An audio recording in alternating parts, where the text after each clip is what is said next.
Good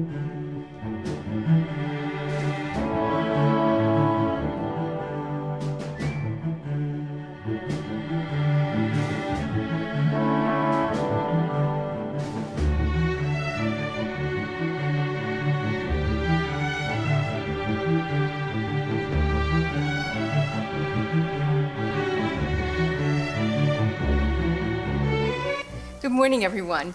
Welcome to the Worcester Regional Research Bureau's forum, Worcester's Business Climate, Hot or Cold? Let's hope that the climate is not a reflection of today's weather. My name is Roberta Schaefer, and I'm the President and CEO of the Research Bureau. And we would like to express our gratitude to Clark University for hosting today's event. And here to greet us is David Angel, who's the Clark University's provost.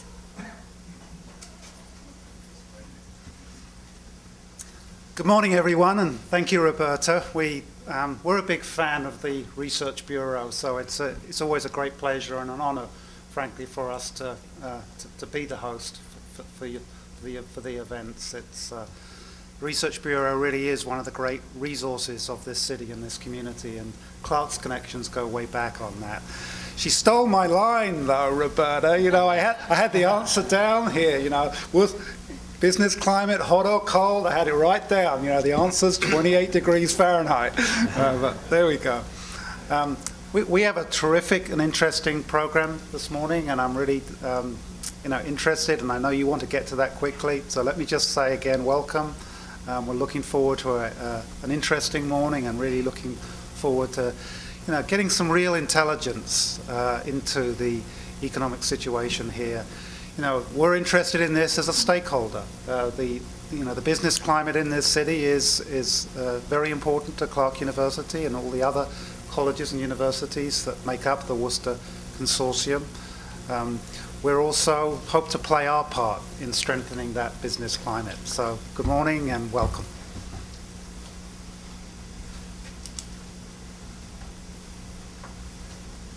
Thank you very much, David, especially for your kind words about the Research Bureau.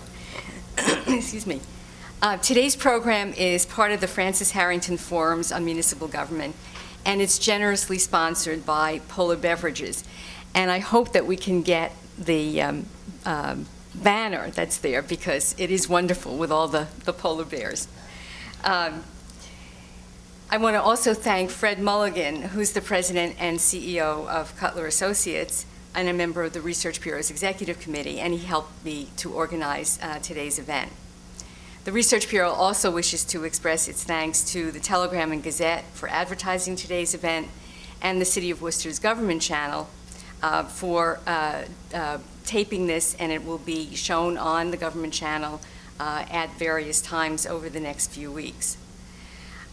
We also want to ask you to make sure that you check the Research Bureau's website, www.rrb.org,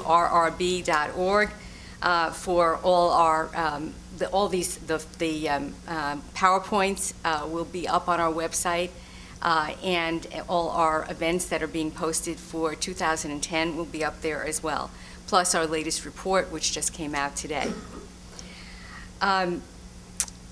Also, we would like to ask you, if you want to be on the Research Bureau's mailing list, to please send us your email, and you will be notified of any events or reports that are coming out.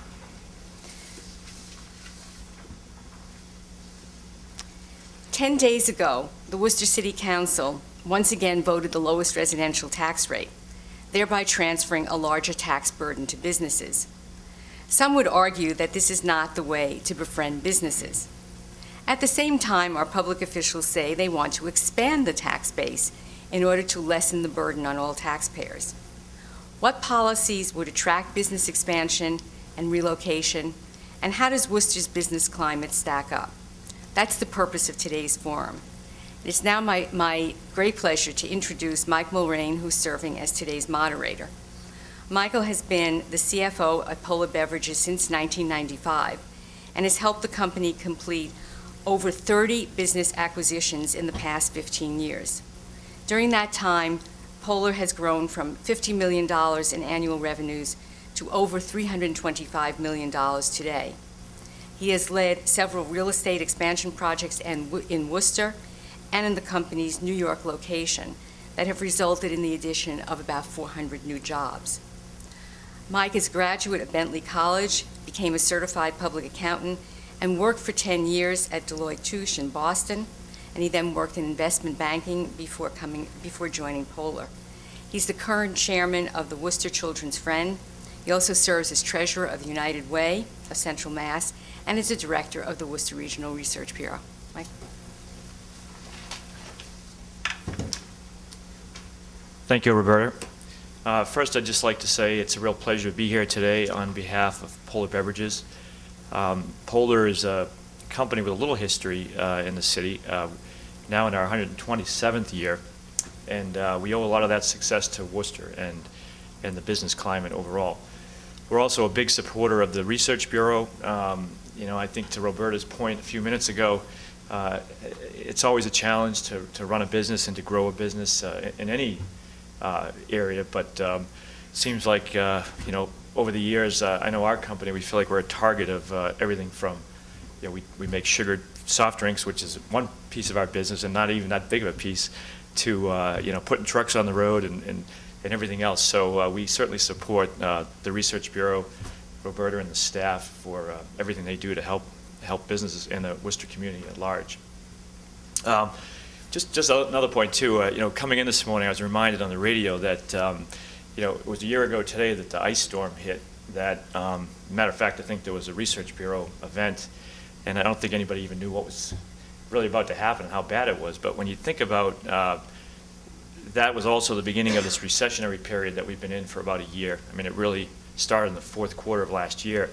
It's pretty remarkable that, I think as a business community, we've persevered, and I think we'd all agree that better times are ahead, and moving forward, there's a lot of exciting things happening in the Worcester community. As we move into our presentation this morning, our first speaker is Chris Collins, who is the Senior VP and General Counsel of Unum. When we talk about Worcester's business climate, Unum is a company that's squarely in the middle of Worcester's future success, including its participation in the City Square development.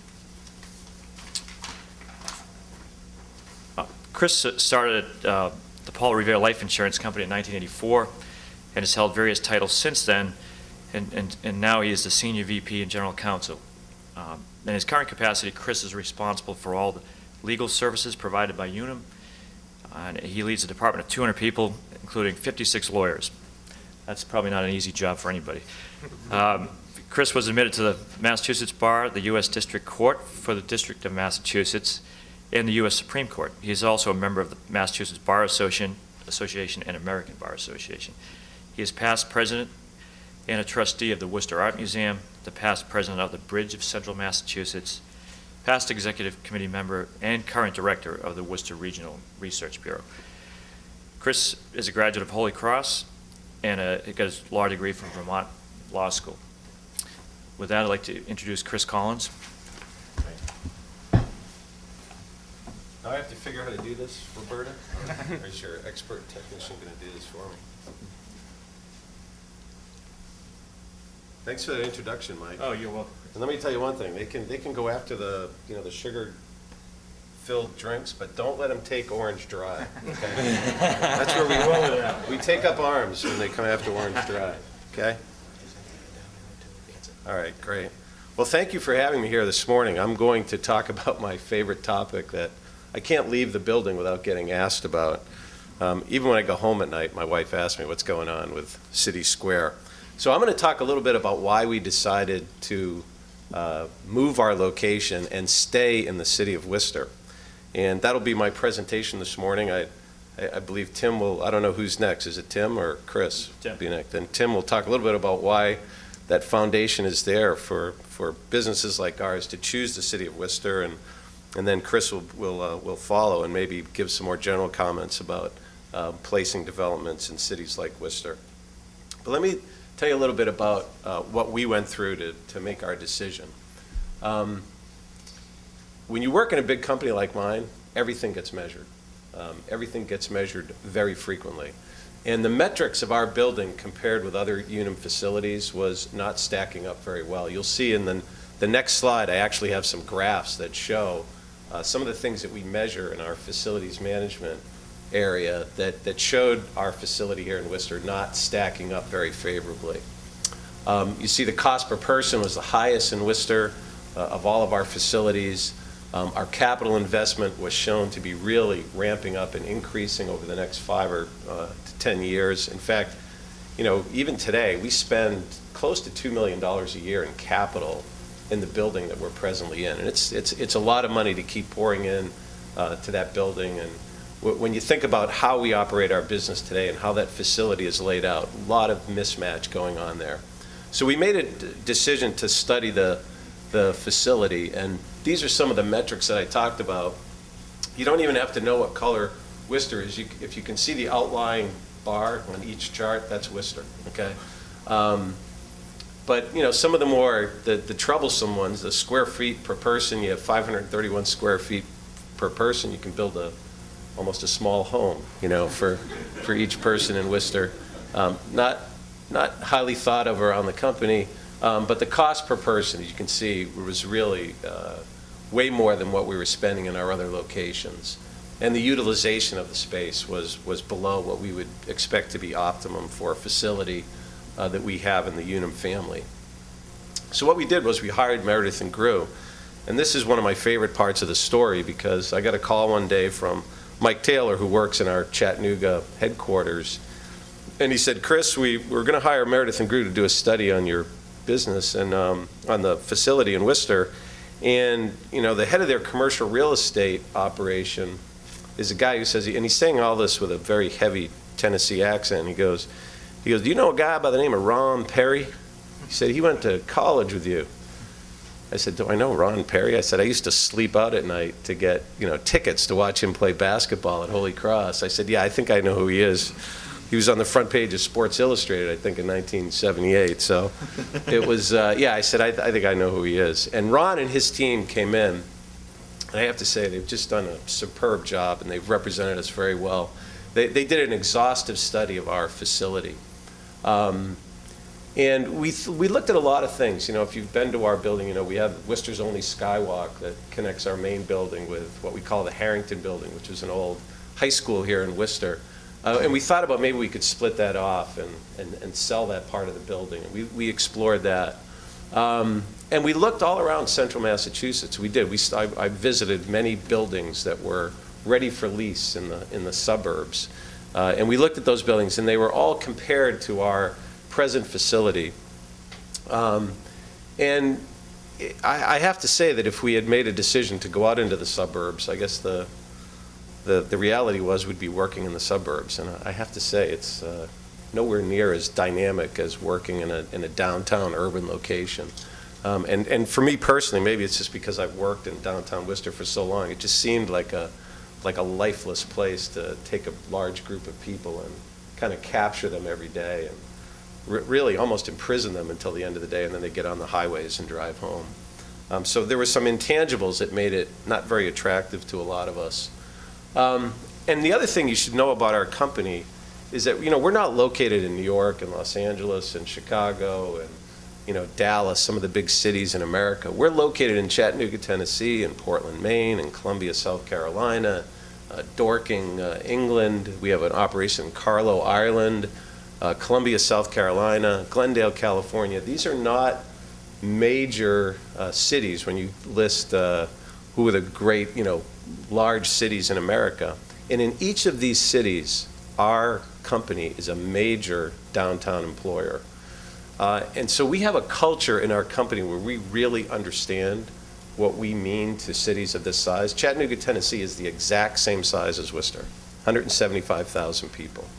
And we're one of the largest employers in the city of Chattanooga. In Portland, Maine, we are the largest employer. In fact, I think we're the second largest employer in the state of Maine. So we know how important we are. In Columbia, South Carolina, we're a major downtown employer. Their civic center there is named after our subsidiary Colonial life insurance company. So we know how important we are to these communities. And so at the end of the day, when we looked at all the metrics and we compared what new construction might cost, we had some very, rough sketches of what those numbers looked like. Our direction was simple. Find a deal that makes economic sense. Be respectful of our employees. One of the things that we did in the study was that we mapped the home of every single employee in our company. And not surprisingly, they formed a concentric circle around the city of Worcester. And the other interesting thing about it was that it was balanced more west, south, and north, and not so much east, because we all know that real estate costs, as you head toward Boston, really start to escalate. So our employees have really found, the Central Mass community, north, south, and west of the city as their home. And we couldn't just move, literally, if we moved our operations center to Marlborough, it would increase some people's commute by almost, an hour and a half a day.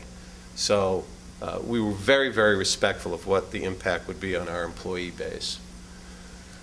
And then I have to say, there was certainly no compelling reason to leave Worcester. I think the city has been a great place for us. Mike mentioned they've been here for 127 years. Our company has been here, I think, 114 years. We've been here since 1895. We've had an operation in Worcester. And that's true of our other locations as well. I mean, the 1860s, I believe, for our operation in Chattanooga, and even earlier for Unum. Goes back to the 1850s. So we narrowed our search to City Square and Gateway. We had quite a competition. The folks at Dave Forsberg's operation did a super job in coming in with a bid for Gateway. But at the end of the day, and because there's so much public interest in City Square, and certainly the city and the state, the incentives that they were able to deliver to us for City Square really made that a better economic play for the company in the long run. But there was that delta, that the cost per square foot, staying in the city, the expense that we were going to incur.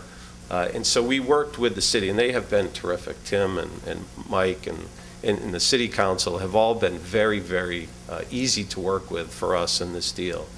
And it's actually the first tax increment financing deal ever done within a district that already had some incentives that were provided to it by the state. So it's the first TIF within a DIF ever in the state of Massachusetts.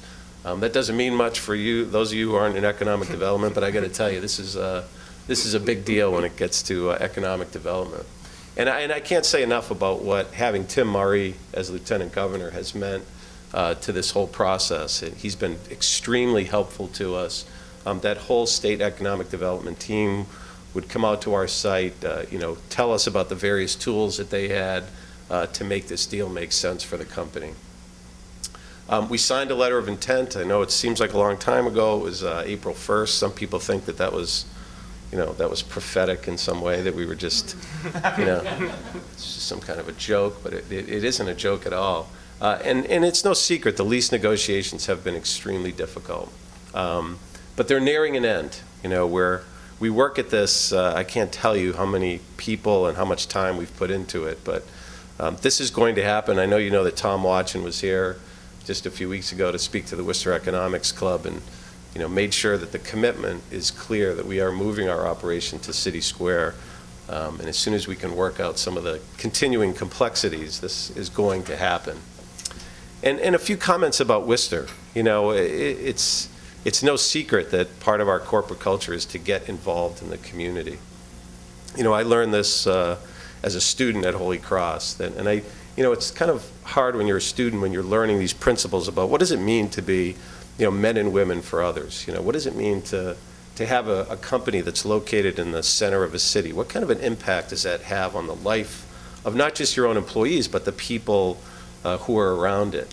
And after you go to work and you start to mature and see the impact that you can have as an organization like ours on a city like Worcester, and you see what it means in the other places where we have locations, that this fabric of running a successful business in a city like this it really has an impact on the people, a positive impact on the people who work in our operation. I don't know if you've been watching, but we've developed this relationship with South High Community High School, and it has had such a positive impact on the life of our campus this year. I can't say enough about it. And there are opportunities like that all the time. So this making life interesting for employees is something that helps us recruit. This is a great place to recruit talent. I would say close to half of our population went to a college in Worcester. I'd say pretty close to that. Lots of employees from Holy Cross, from Assumption, from Worcester State, from WPI work in our organization. So it's a great place for recruiting. The business community here that I've been involved in since I started to work at Paul Revere in 1984 is a great group of people. I mean, highly trustworthy, ethical, very community-minded, and a great place to model behavior after. And so our employees, I think, enjoy that aspect of life here as well. There's so many rich cultural resources in Worcester. You know, to move out to the suburbs, you know, you're not going to be able to go have lunch at the Worcester Art Museum and take a quick tour through the galleries. You're not going to be able to walk down the street to see the NCAA hockey playoff at the DCU Center. You're not going to be able to literally walk down the street to one of the great performance halls in America, at Mechanics Hall, and now with Hanover Theater. So this cultural after work life that's here in downtown is another reason that it makes sense to have a large collection of employees like we do in the city. And it's just, there's a vibrancy about being downtown that I think people really enjoy.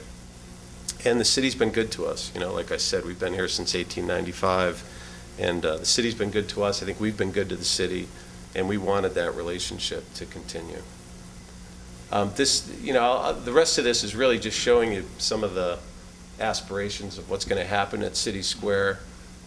You can see our building is the blue square at the top. There's going to be this new street, Mercantile Street, that continues across the street from what's now Major Taylor Boulevard. And ultimately, there'll be a street that comes from Shrewsbury Street to connect up with Front Street that I think will really change downtown Worcester for the not too distant future and continuing on. These are just some of the views of the building, looking at it from Foster Street.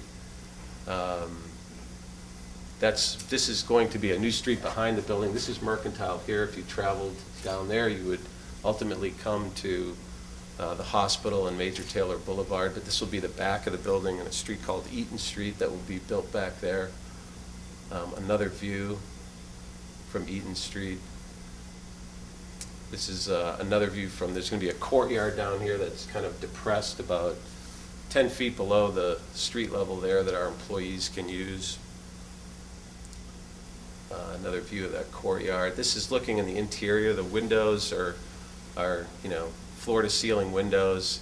This is going to be, we've been able to, with the work that we've done this year, and I'll tell you, we've got everything picked out from every piece of carpet to every color of fabric and wood that's going to be in this building. It's all been completely scheduled out, but we're actually going to be gold certified LEED in this building. It's the first building of its kind in Worcester that will have that certification, at least for the interior.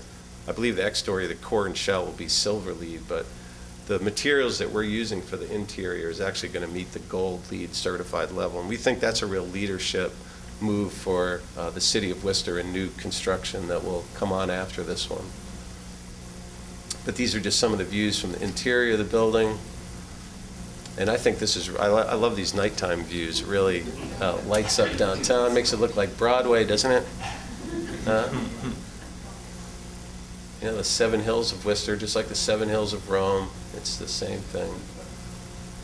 But, and then just what we've done, we've really incorporated our employees into picking the type of ambiance that we're going to have in this building, about everything from how the floors are going to be laid out, to where the conference rooms are, to where the kitchenettes will be on each floor, to the materials that we're using. We've really involved them all the way along the way throughout this whole summer period and into the fall. So, you know, this is what we've been up to since April. Talked a little bit about that building design. And stay tuned for further announcements. Don't get discouraged. We're not. We're remaining positive. This is going to happen. I know this is being recorded, so you can play this back to me if but it is going to happen. So stay positive. And the rest of this is just more about the interior work, which I won't spend. I use this presentation when I go on the road to talk about the building. But these just give you some of the feel that you'll have when you're inside our new facility. But, this commitment, we have a huge green initiative going on at our company in all aspects of the business, from, what we do with paper when we're done with it to, how the building is laid out, the type of lights that we use throughout all of our facilities. And this building is really going to be a real shining example within Unum about our commitment to sustainable architecture and maintenance of a building. This will give you an idea of some of the floor plans. I think we have a little bit better slide here. But now these are still conceptual. We have a lot more detail now. We literally have every floor laid out, where every desk is going to be, where the conference rooms. Those of you who've been at our Paul Revere room, we're going to have a Paul Revere room at the new building. We're bringing our paintings over that depict the life of Paul Revere, and they will be set up in that room. Probably not going to take all the beautiful woodwork that we have at the company over, but all of this will be brought downtown. So, but anyways, that's my presentation. We're happy that we were able to make this decision to be in the city of Worcester. Tim, can't say enough about what you and the team over there have done for us. It's really been a great partnership throughout the entire process. It's getting to that finish line, I know, is something that we all want to do. And when it gets done, we're really optimistic that this building will actually spur more development in the City Square project. We think there are others who will be right behind us, hopefully with a second building in the not too distant future. So, thank you. Good job.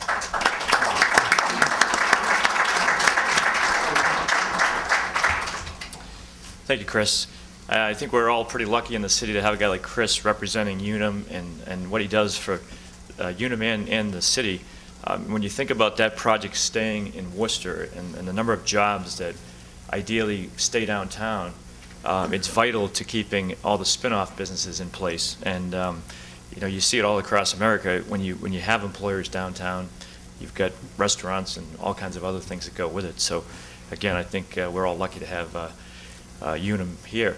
I think if Tim had followed a polar model that we used years back, we might have saved him a lot of money. When I saw one of his first slides on the 530 square feet per office or per employee, we probably had about 10 per square foot for a lot of our employees. Our answer was we just put people in closets. We about 10 years ago, we did an expansion project on Southbridge Street, and this would be a nice segue into working with the city, but we literally, to that time, had grown so much that we took closet doors off and put desks in there, and it was really kind of crazy. And then Cutler Associates helped us develop a site that was a pretty big rehab project. But transitioning into our next speaker, Tim McGorthy, when we did our project 10 years ago, we were desperately out of space, and finding large parcels within the city confines is pretty difficult, and especially ones that have parking, meet zoning requirements, don't have major environmental issues. And I think the first thing you do is when you do find a site that might work is, who do you turn to? Because there's so many questions. And in several times in the past 10 years, I've worked with Tim and Mike O'Brien and Dave Forsberg and the city group, because I think the first thing you want to do is get all these questions, some of those bullet points that Chris just showed on one of the last slides, how do you address all those? And it's really not something that there's a blueprint for, at least most of us that don't do this every day. I know at Polar we worked with the city and on several projects, but the nice thing was it was a place to bring the resources together to say, are there state monies available? Are there federal monies? We did a couple projects with cleanup issues, and it's a difficult process to go through, especially when you don't do it every day. But I think that's where we come into Tim and his group. We found them to be extremely supportive and really a resource for even other companies coming into Worcester looking to develop. But without further ado, I'll bring Tim up. Tim McGorthy is Director of Economic Development for the City of Worcester. In his role, Tim focuses on strategic planning, business and cultural development, and real estate investment within the city. Prior to his work for Worcester, Tim was the Director of Policy for the Boston Redevelopment Authority, Boston's Planning and Economic Development Agency. He has also worked for the Carnegie Corporation of New York and the Commonwealth of Virginia's Governor's Office. He is a graduate of the College of William and Mary and holds a Master in Government from Johns Hopkins University and a Master in Public Policy and Urban Planning from Harvard University's John F. Kennedy School of Government. With that, Tim McGorthy.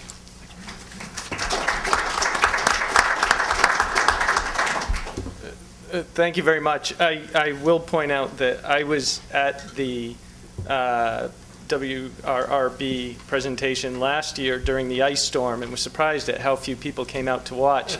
And now with the cold weather, I'm starting to think Roberta's setting me up each year to see if I can really get folks to show.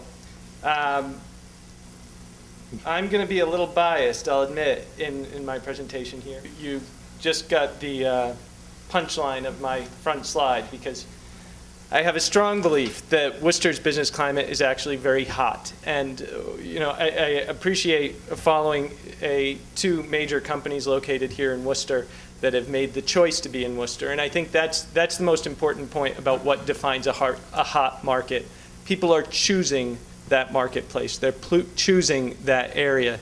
And that's something that we are seeing a lot of. And as I run through my presentation, you'll see that.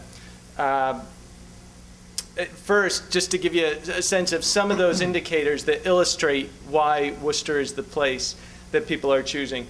Number one, if you saw recently, our population has actually been increasing. Population is moving out of the Boston area towards central Massachusetts, towards Worcester. Central Mass has been one of the top two areas within Massachusetts that have grown in both population and income levels over the last few years. And that's an important indicator, A, in terms of residential growth, but B, in terms of the potential of business growth. And with that, the incomes for the Worcester Metropolitan Statistical Area, we are second in the state. That includes Worcester and some of the surrounding communities, but that's a very strong income base to draw on. It's something that indicates kind of the power of Worcester's economy. This is something I took from the Research Bureau's latest report. There's always positives and negatives you can pull from the report. An important thing to note is commercial industrial investment in Worcester is going up.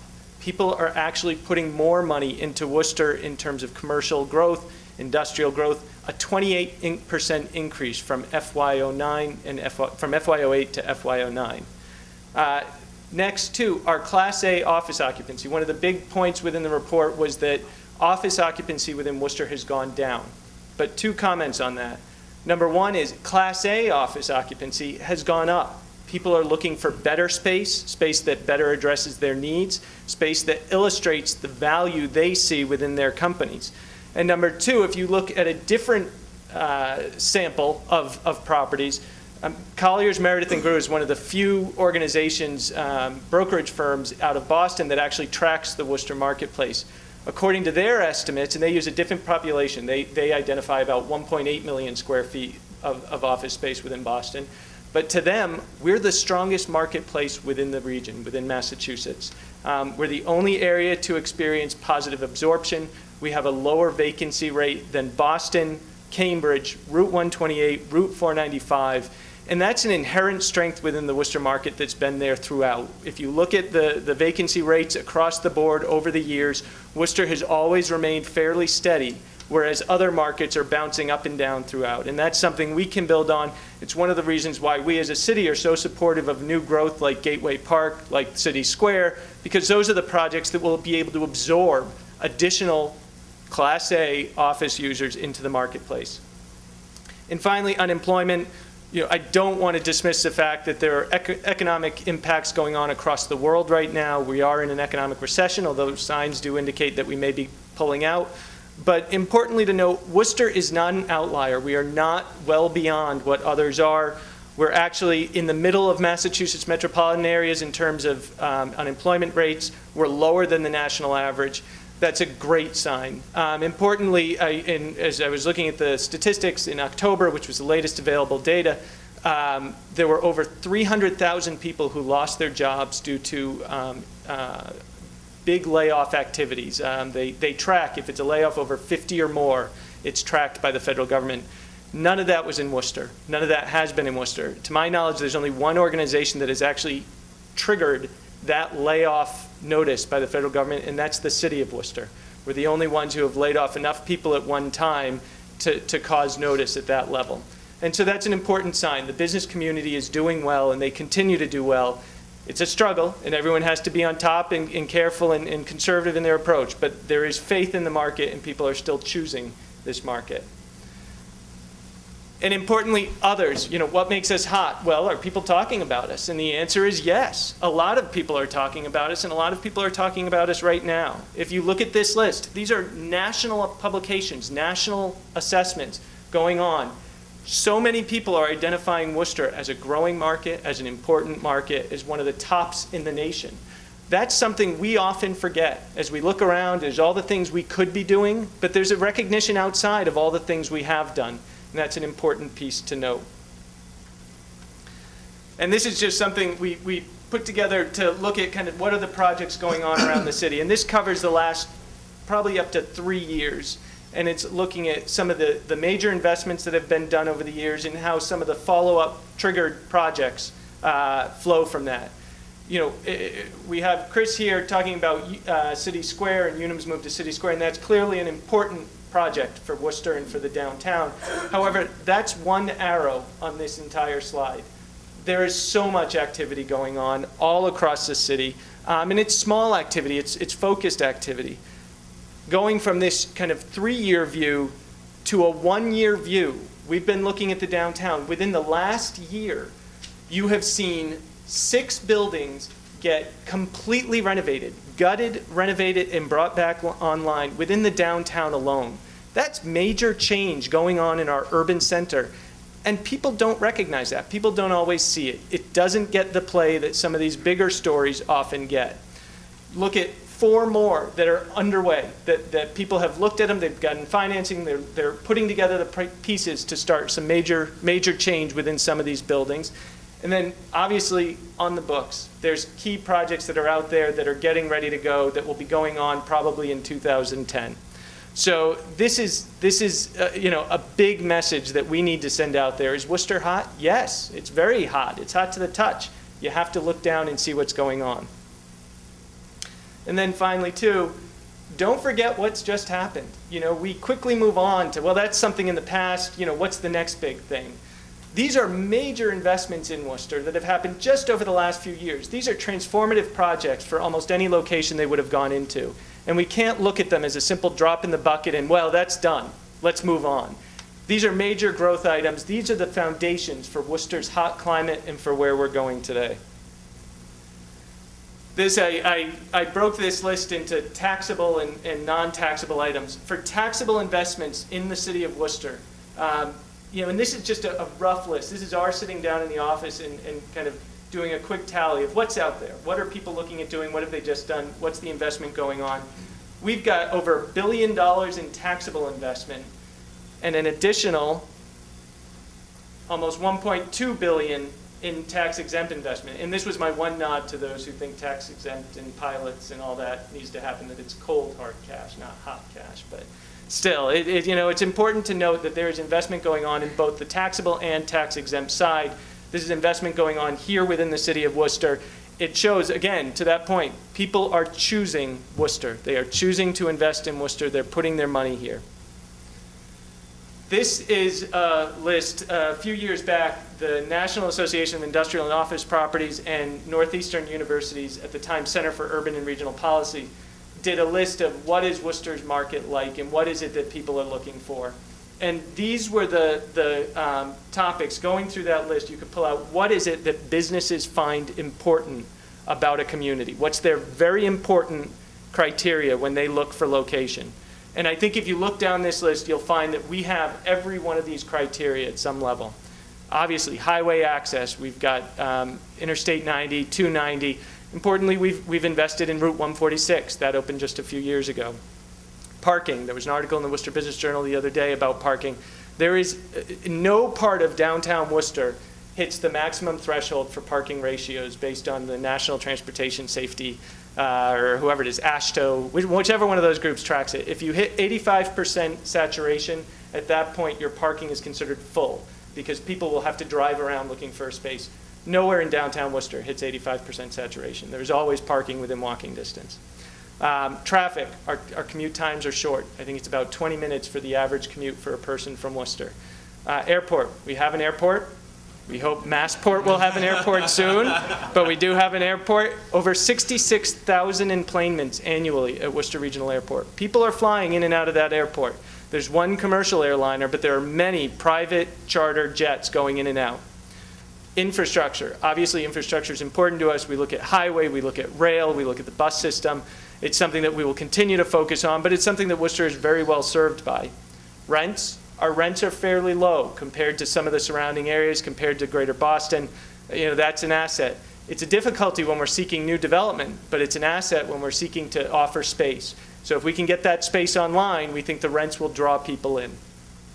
Workforce composition, labor force education, those are things Unum looked at in terms of their choice to move or not to move.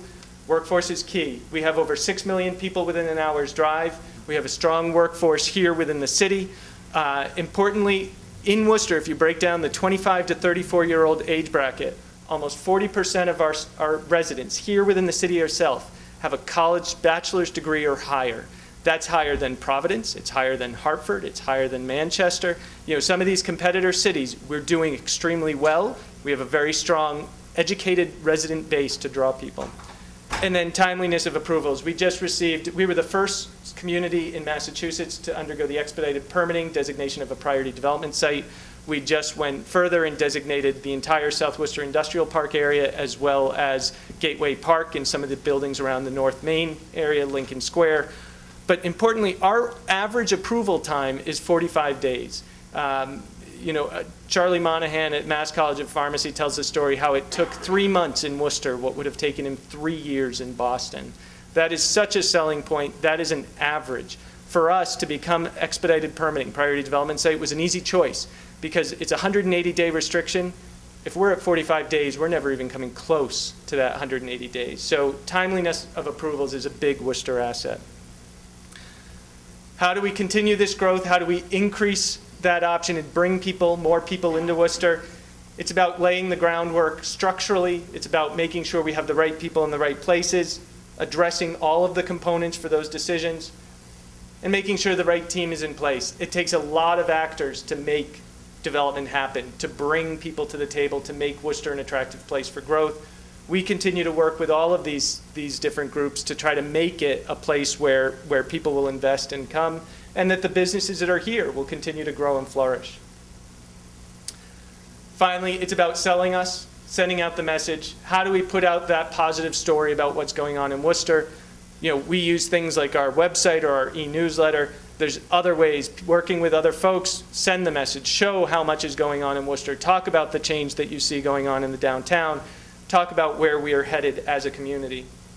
You know, Worcester is hot, it's getting hotter. We have to continue to stoke the flames. We have to make sure that fire continues to grow. But, you know, we have faith at the city that we're headed in the right direction and things will improve. Thank you.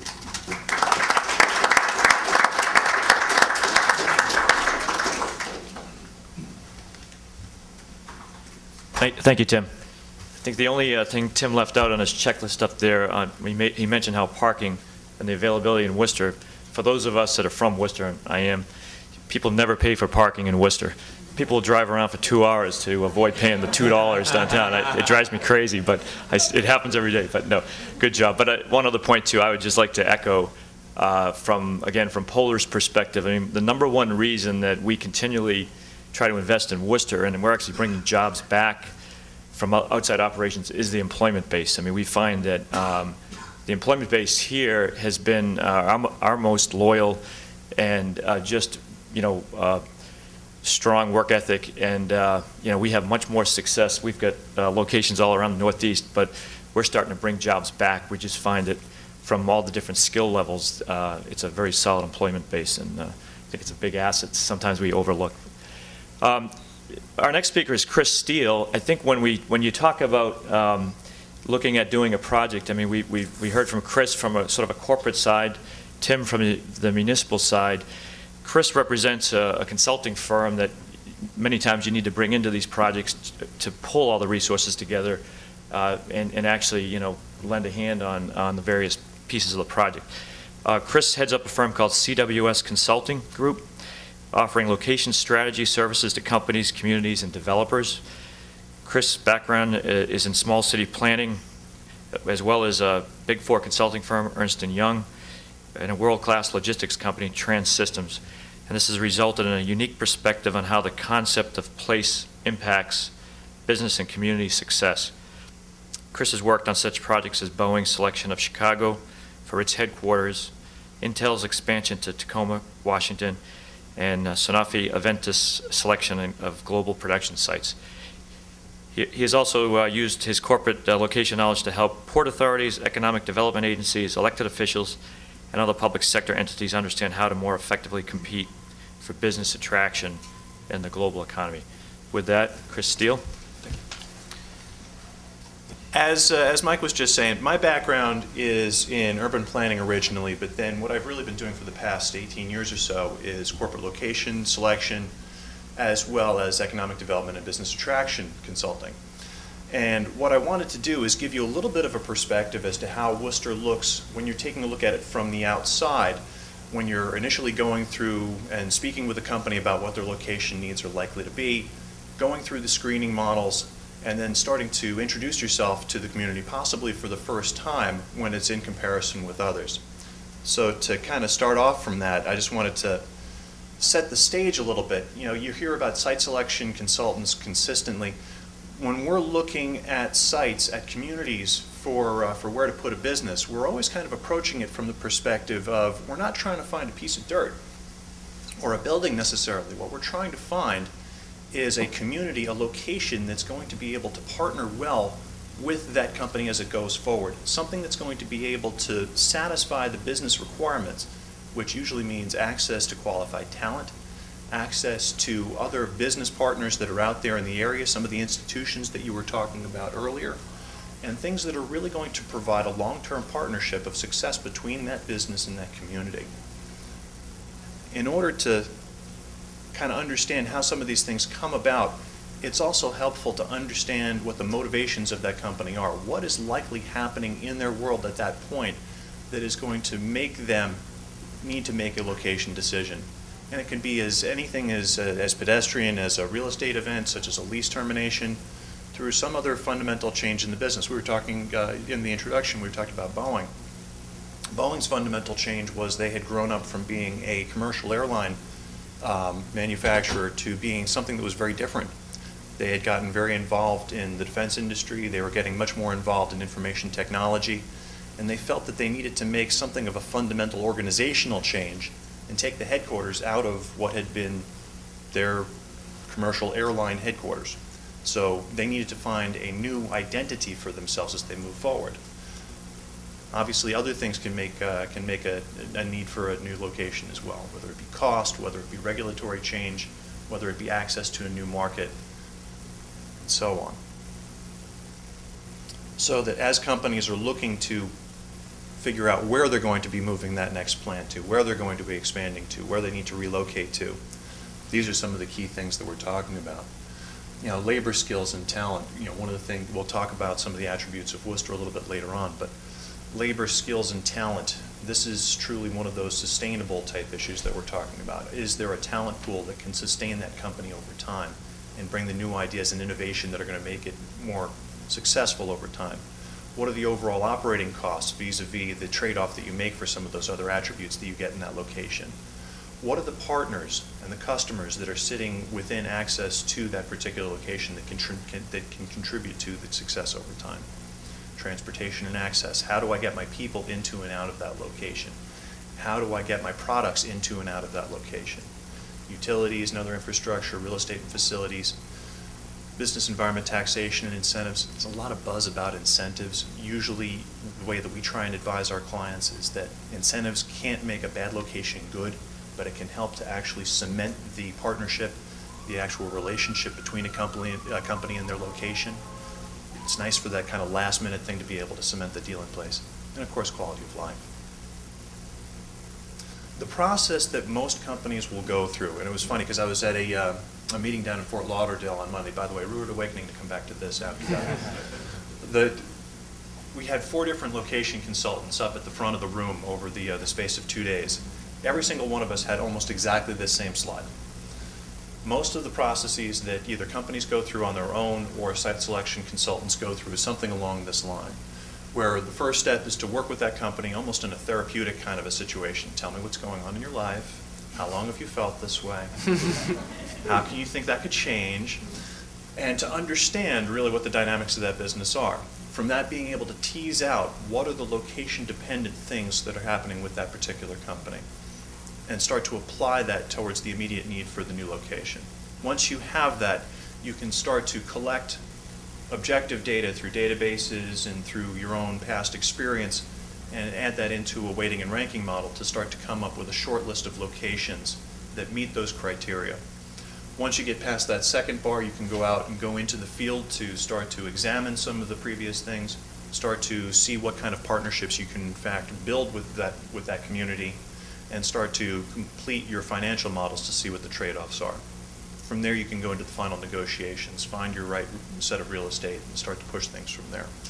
One of the things that's important to know in this process is that the community itself, and Tim will vouch for that as will many of the economic developers in the area, you don't know that you're under consideration until things actually get to that field analysis part.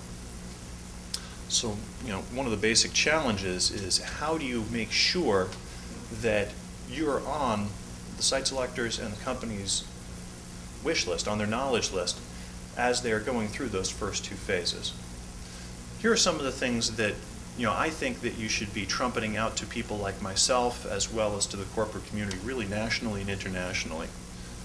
Certainly within Worcester, housing costs here are very good with regards to any sort of a northeastern type solution that we have out there. There is tremendous diversity in this community.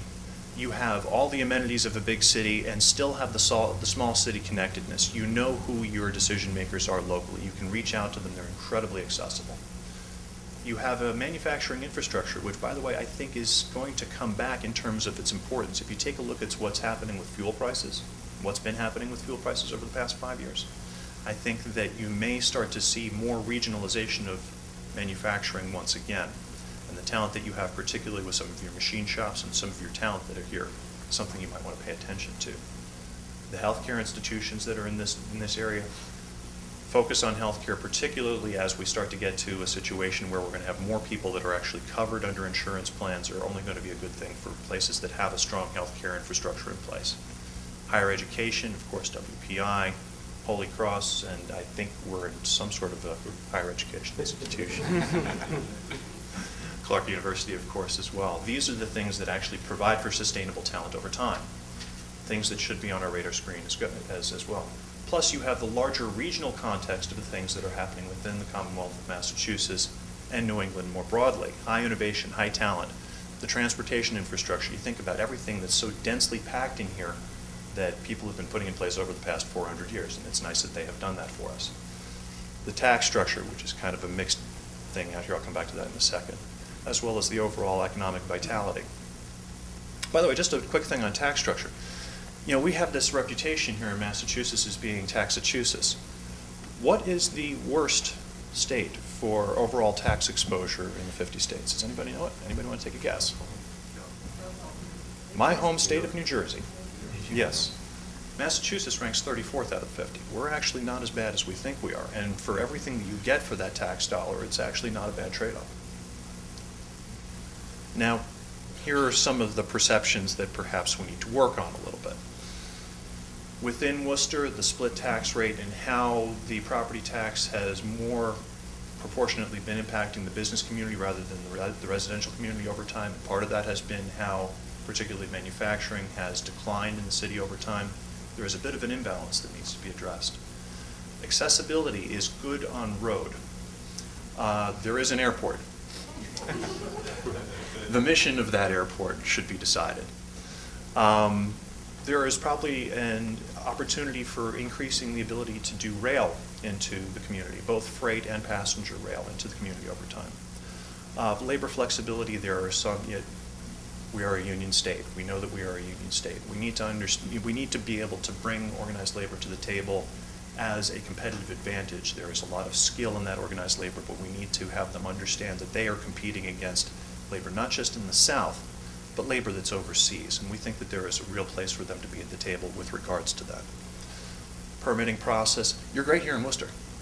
Massachusetts has some overall issues that need to be addressed. And unfortunately, that perception with regards to what happens in Massachusetts carries over to every Massachusetts community, as well as the economic vitality. There is a perception that this is an older industrial town, and that's something that, Tim, through your efforts as well as that of some others, needs to really be brought back out to the media at large. Massachusetts, while from the tax perspective is better than New Jersey, in terms of overall business climate, there is a study that's done on a regular basis by DCI, going out and talking to corporate executives, generally speaking, as well as to site selection consultants. And this is the result of that from their last survey, which is Massachusetts has a perception of having a high tax climate, high overall costs, and that government decisions are at best disjointed and at worst arbitrary. There is some PR work that needs to be done on the part of the Commonwealth, as well as overall actual policy work. And I think that some folks in the governor's office are trying to address that. It is kind of a big rock to push. So just to kind of sum this up real quick here, I'll start from the weakness side and then come back to the strength. Weaknesses, when you take a look at operating costs compared to some of the other locations that could be in play, that could be an issue. Inequalities of the tax structure, something that can absolutely be resolved. Perception is business unfriendly. All of the things on the right are either policy issues that need to be discussed openly, or they are perception issues for which there needs to be a strategy for outreach out here. One of the things that I did want to point out, perception of disconnection among state, local agencies, and institutions. This is a big challenge for the Commonwealth, and by extension, it's going to be for Worcester as well. I was at that same discussion down in Fort Lauderdale earlier this week. I was comparing notes with a couple of friends of mine. Site selection is an incredibly incestuous business. We've all worked for each other, with each other, or against each other many, many times. And one of the key stories that came up is we're talking about Massachusetts, and we were saying as recently as 5 years ago, if you had a project that wanted to come to Massachusetts, you didn't know who to call.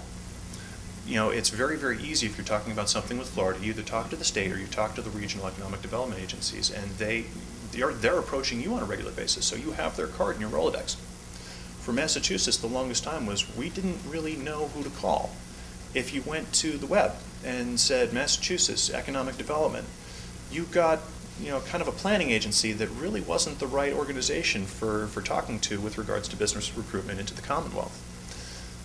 There is a lot of outreach that needs to happen from that particular side of the house, as well as better integration amongst the things that are actually out there. It's part of the heritage of home rule that makes us as strong as a community once we get here.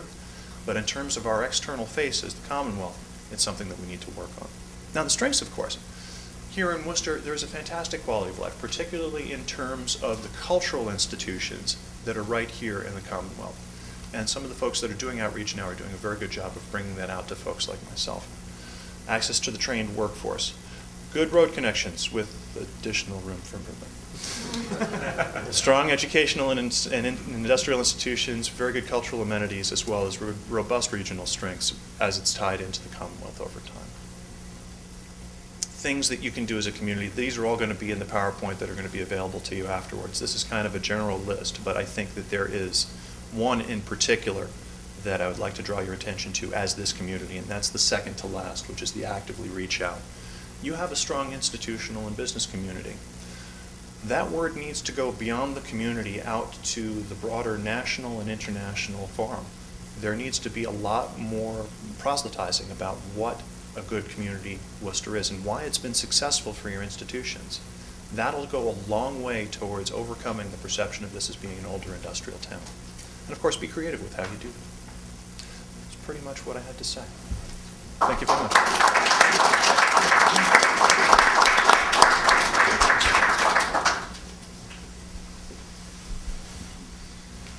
Thank you, Chris. Nice job. We're trying to stay on schedule here. We've got a few minutes. If there are any questions for the panel or any of us? Hi, John McQueen. John. This would be a question, I suppose, for Tim.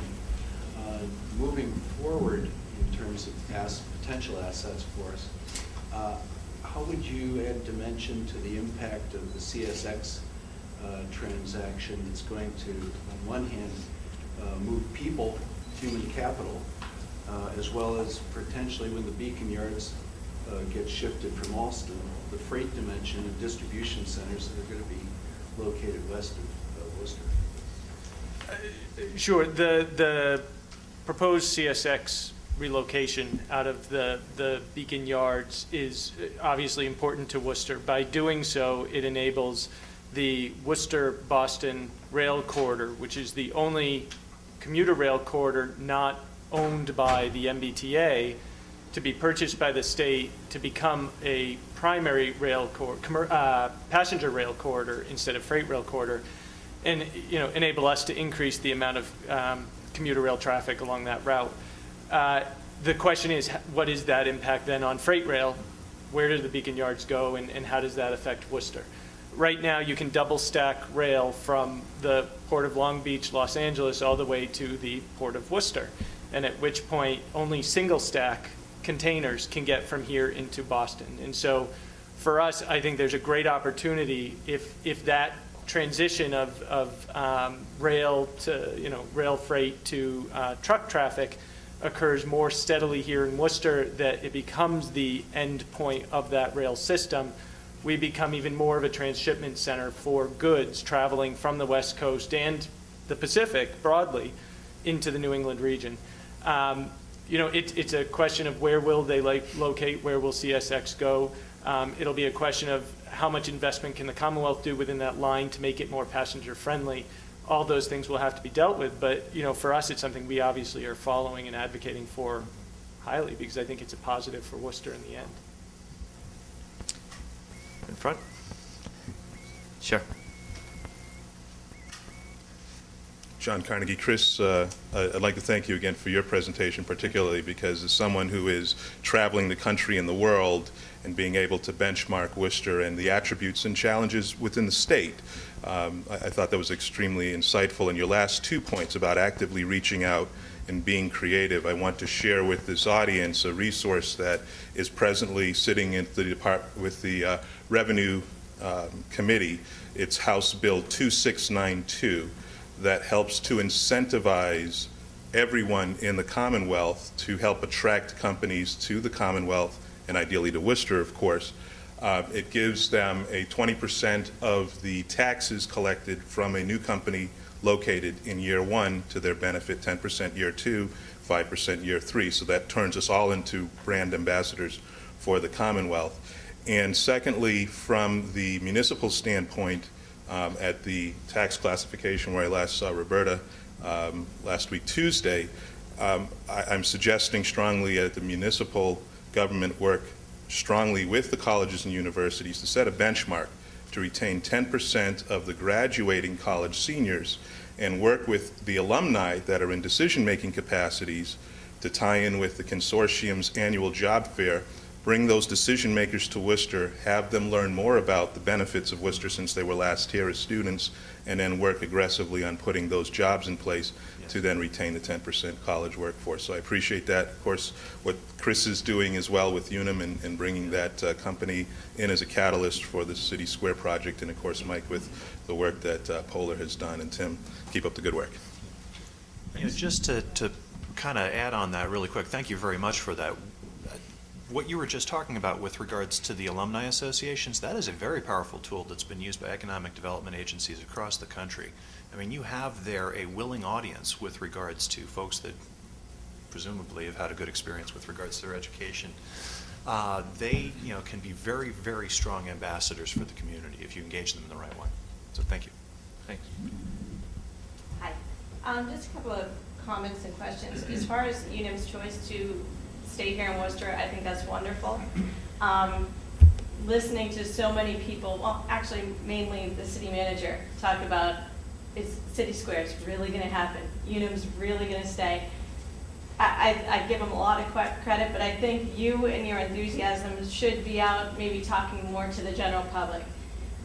Maybe on some of the radio shows, things like that. Which I think that would help to kind of disband the negative image that it's never really going to happen. Because seeing your slideshow and I was thinking, are you offering any jobs? This looks great. But I think that enthusiasm and your message needs to come out to the general community to kind of build some enthusiasm. I'd also like to know, are there any jobs that are going to be created with your move to that location? Yeah, as far as the getting out into the public piece, I mean, we do a lot of that. Maybe you haven't heard us on various talk shows, but we've been out there. It's kind of a double-edged sword, because when we get out there and we talk about it, and a lot of us feel, even those of us who are like intimately involved, feel like it's going to happen imminently. And then because of the complexity of some of the negotiations, it gets pushed out, and sometimes those expectations are like, you create them and you almost create a false hope that's too far out into the distance. So we're trying to time the real explosion of that when we know it's actually going to get finalized, so that we can really start to see demolition in City Square and people really see the tangible construction start to begin. We do, in our tax increment financing deal, have some job growth that's built in. It's modest. I mean, we were conservative with what we were projecting. Our business has done quite well over the last couple of years, even in the face of a pretty difficult recession. So we're always hopeful that our business is going to grow, but we were conservative in the numbers that we put in there. But there is job growth that's built in to our move to City Square. And if I could just ask one more, do you mind? Okay. Sure. I guess the other piece is focusing more, and I've had this conversation with Tim and his staff as well, on our existing businesses as well. I think business brings business, and when you have existing businesses that are here and excited about being here, that's like a huge, huge piece. And I think that, hearing from some of our larger businesses today is wonderful, but there's so many small to medium-sized businesses that still don't know who to call when they want to consider expansion, when they're looking to go through a permit process. Only in the last year have I realized that, we can call economic development and say, gee, I'm thinking about doing this. Traditionally, you call code in between 8 and 8:30 or 4:30 and try and get somebody in to talk to, and it's not realistic, and there's a lot of frustrated business people out here right now. I personally happen to be one of those people that think the tax rate is a huge, huge situation here in Worcester, and we wouldn't have to offer the tips and the diffs if we had a more economical or business-friendly tax rate. Yeah, that's not an easy one, and a lot of us probably share some of those same sentiments. But and I won't do the commercial for Tim, but I would just say, and at least from the role I play at Polar, in terms of accessibility and even awareness between the website and a lot of other publications, I think it's become more evident. Call Tim's office as a place to start. At least I've sensed that, and I think the websites and the newsletters, the emails that go out help. But I understand. Way in the back there? Oh, I'm sorry. Fred. It's an interesting opportunity. Two companies that have been here in excess of 100 years who have chosen to stay. And I guess a question for Chris, if a company like Unum or a company like Polar was looking for a new location and hadn't been in a city like Worcester for 100 years, what's the likelihood that they would come to Worcester? And if the answer is there's a high likelihood, what is it that would drive them here? Or if the answer is, Worcester would really fall off the list, what are the things that would cause Worcester to fall off the list? Well, I'm going to give you the classic consultant's answer, which is it depends. Yeah, actually, giving the two profiles that we've got here, for a company like Polar, Worcester would absolutely be on the radar screen in terms of the transportation access. We'd want to talk a little bit more about the CSX situation. There are some long-term opportunities and question marks that could go along with, depending upon how that pans out. I'm personally of the mind, I've seen a lot of the data on fuel prices over the past couple of years, and I think that if you play it right, your negotiations with the CSX and what that could mean with Worcester with regards to being an absolute core for a lot of trade activity for New England could be a huge opportunity for the city. You got to play it right, though. Now, with regards to Unum, it's that one's a little bit fuzzier, and it would really depend upon the overall situation. I can tell you that there is a health insurance company that I did a lot of work with about 6-7 years ago that did look very seriously at Worcester. The only reason that it didn't go any further was, frankly, that we went back to step zero after. Very often we'll get projects that come to us and say, we're ready to establish a back office center, it needs to be here. And we'll ask the critical question of why? What problem are we trying to solve?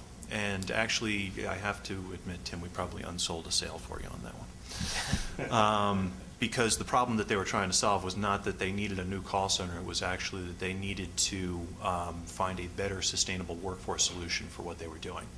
Now, one of the things that we found, though, through that process was that Worcester would have been a very good solution for the problem as it was originally framed. So it's entirely possible. Maybe a couple more questions? Way in the back. Yeah, I have a question for Mr. Steele. I was very interested in what you said about tax incentives. Yes. It seemed like I just want you to say a little bit more about that. You said that it seemed that the companies tend to be too attractive to them, that they overhype them. And I was wondering if this implies that communities also overhype the importance of them. I mean, we hear a lot about how communities are simply forced to offer very generous incentives, communities and states, because the competition between them is so intense. Do you think that this competition is as intense as the state is, and just how important are they? It's a very, very good question. There is a huge amount of debate that's going on this topic specifically. I'm going to give you my opinion, but I need you to understand that it's my opinion on this particular matter. I believe, and I advise my clients, two things with regards to incentives. First of all, that the location that you're talking about absolutely needs to make sense on its own merits before we take a look at the incentives. We will always run the cash flows without the incentives, regardless of what's negotiated at the end of the day, and that's the key piece of information that's usually decided upon. I do that for a variety of reasons. Anytime that you go through an incentives process, it creates a negotiation where there is some ill will that's actually created between the company and the community. It will invariably get out into the press, which means that there is some sort of an awareness on the public's perspective with regards to we've given some sort of a free thing to this company and we're subsidizing business. There is a risk to the company. There's always there are employment requirements that are usually carried along with these things. There are investment requirements along with these things, and greater than 50% of the time the companies don't necessarily meet those thresholds and aren't able to capture that incentive. So there's a give back risk on top of it. Plus, there's a situation possibly 5 years out where they might need to do something else, where they need to get the public on their side again, and there's this existing thing that might have happened from that existing incentive negotiation. Incentives are inherently explosively charged issues with regards to public relations, and we really caution our clients on that. That all having been said, it is an opportunity, if you can be creative about it, for creating a real partnership between that company and the community long term. If you can do things that help that company now, but which also net help the community. If it's a piece of infrastructure that might help you get that company in place, but that also provides something that is a long-term good for the community, it makes sense. If you can do something that actually creates a trained talent pool for that company, but also means that those residents have a better skill base for them long term, that's the kind of thing that these should be looked at, and that's where we advise our clients. Hi, my name is William Bro. I live in the area, and I'm on the Southwest Industrial Task Force. I've been for many years and worked with Kim McGarthy for a long time. It's been a good relationship. It's twofold. I very much agree with you and what some of the bullets that you said about politics, the community. But my question is directed to you. If there's policy changes within the city, economic development / housing, such as the industrial park, which I've been working on for probably 10 or 15 years now, it's coming to fruition. My concern is transparency that the city manager talks about. If there's housing / economic development changes coming, would you care to comment? Are you aware of any changes coming? My focus would be on not pitting people against one another. The tax rate would be one direct thing. You don't want to do that. I think in the coming weeks, you're going to see housing advocates, neighborhood advocates, people that live in the community. I've lived here all my life, coming forward and ask people like yourself and the city manager that there might need to be some more transparency. A focus is shifting, and I'll get specific, and I'll end and let you talk about commitments made, and those commitments might not be on it now, and there's a change in focus. Would you care to comment on it? You know, all I can say is we're constantly reviewing our policies and approaches. We're firm believers that a great community is a mixed-use community, that it provides places for people to live, places for people to work, places for people to recreate, to enjoy. So, you know, as we look at every neighborhood and every project and every issue, it's always through that lens of, in this specific location, how do we approach it? What should we be doing? Where do we go with it? You know, so in that sense, I don't believe we'd be doing our job if we weren't constantly questioning our policies and looking at how do they approach, how do they deal with a broad scale, you know, macroeconomic changes that Worcester faces, and then microeconomic changes going on within the various communities. You know, so I think that, yes, I mean, of course, we would be looking at our policies to figure out what are we doing right, what are we doing wrong, how do we do it better. And I think it's something we deal with every day with everything we do. Thanks, Tim. Yes, ma'am? I'm quite certain that I heard you say that dual tax rate is an issue, and it is something that can be solved. And your response to the TIF question indicated that that is something that most companies would be looking at, and a good consultant would make sure that they look at that aside from the TIF. The other comment that I have is the TIF situation with businesses that do exist. My business alone, I'm fourth generation.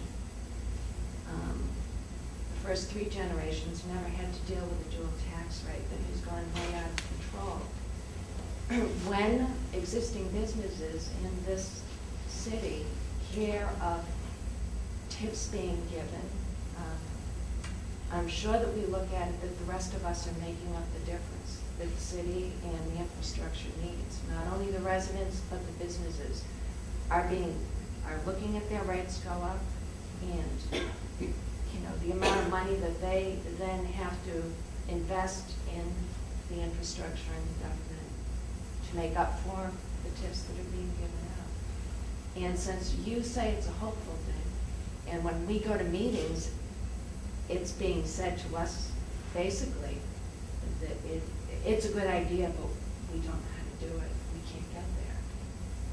How do we get towards a resolution? I mean, I would love it if you could show up at a council meeting and give them some insight, because we would love for them to have that insight. We realize that there are some protective issues going on, but we would love to help them get to that insight so that we can resolve this long-standing issue. It's been since the 80s now. Yeah. I got to tell you, it's exactly the right question, and some of it comes back to the incentive question from before. When we're running the cost models, part of the reason that we're running things without the incentive is we're trying to figure out what the total cost is to operate in that location anyway. You know, the existing property tax rate is a vital part of that particular situation. If you can kind of figure, incentive usually is making up for something that is not great about a community to begin with. So, yeah, you take a look at a lot of the places around the country and around the world that are giving high incentives, it's usually to mask something that's not very good about their community to begin with. So you may be pointing at exactly an issue with regards to the tax base here in Worcester.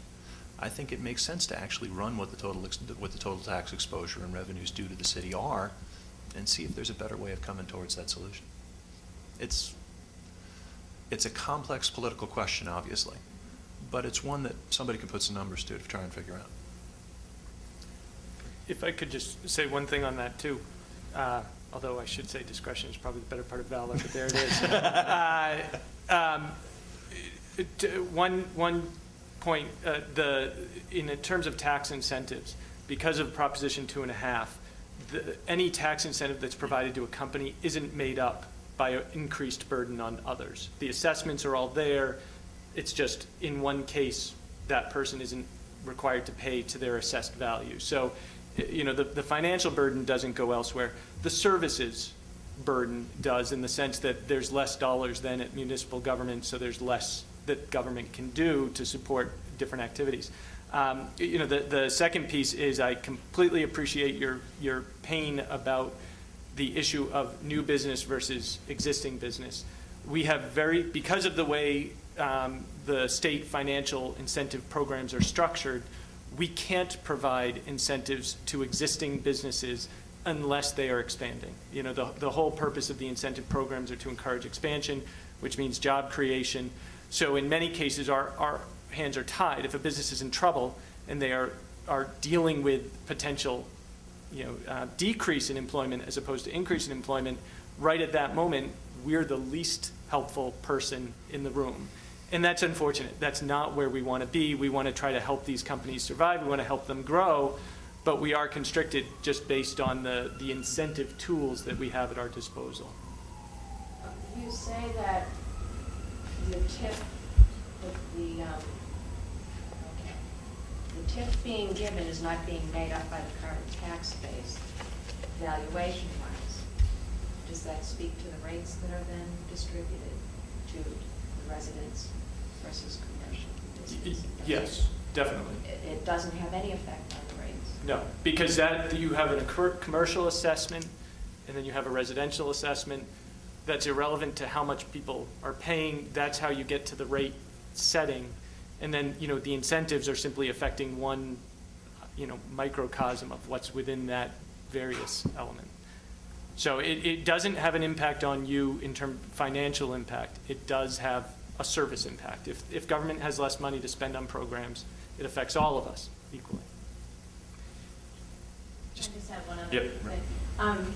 I guess too, we talked about as well that some of the tips may apply to existing businesses if they're looking to expand, but I don't see the average local business, small to medium-sized business, having the resources even available to dedicate to putting together the tip.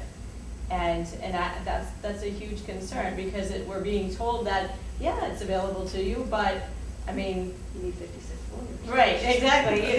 Well, I will say, we will, in this, just to sell our services, I mean, the Economic Development Division will help you put together a TIF. We actually, and I'm sorry about this, Chris, but we don't encourage hiring of attorneys or consultants to apply for tax incentive programs within Worcester.